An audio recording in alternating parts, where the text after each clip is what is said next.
যা আছে ভাই কর। কি দিমু বাবা? এ বেটা চান্দা দে। চান্দা কত দিমু বাবা?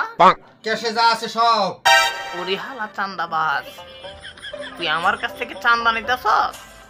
যদি সুযোগ পাই তেরার ঢুকায় দিম রে, তেরার ঢুকায় দিম। আমিও ডাক্তার। বাবা নে, বাবা নে, আমি ক্যাশ খালি করে সব দিয়ে দিছি, যা আছে সব দিয়ে দিছি বাবা। মাত্র 700 টাকা, 700 টাকা বেচে কিনা করছস? বাবা হাও বাবা, হ্যাঁ যা আছে 700 টাকা দে আমার চলবো? বাবা যা ছিল সব দিয়ে দিছি বাবা। এই এলাকায় আমার নিচে পাতি না তো নাই কে, 700 টাকায় চলবো না, ভালো করে বেচা কিনা কর। ঠিক আছে বাবা।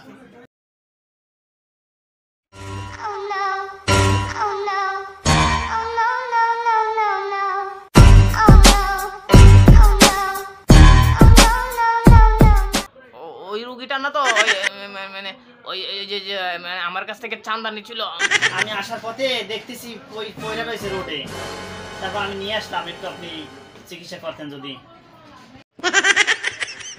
শালা চান্দাবাজ, আমারে অনেক জ্বালাইছো, এখন একটা সুযোগ পাইছি।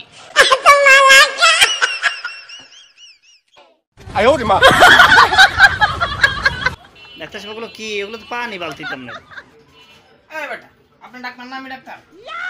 Sorry sorry. আনছেন তো একটা চান্দাবাজি রুগী, চিকিৎসা করতে আমারে দেন, আমারটা আমি বুঝবো।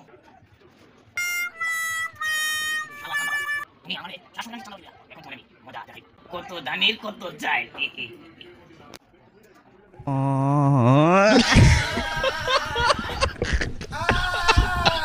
এই দেখ, 5,000 দে, 5,000। অত টাকা কই পাবো ডাক্তার সাহেব?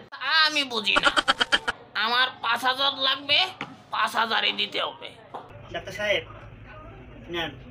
5,000 আছে তো? একটু কম আছে। এই বেটা, কম হলে তো 5,000 দেব না। এই জন্য- চাঁদাবাজি করার সময় দেয় না। এই জরিমানা তো সবই আমার দিতে হবে তাহলে। মানে তো বড় দুঃখ হয়ে পড়ে কেন? একটা কথা মনে রাখো মিয়া, চাঁদাবাজের ধরে ধরে পিটাতে চলে গো। আমার কাছ থেকে কিন্তু 700, কারণ আমি আদায় করছি 5,000, আপনি আদায় করবেন 10,000।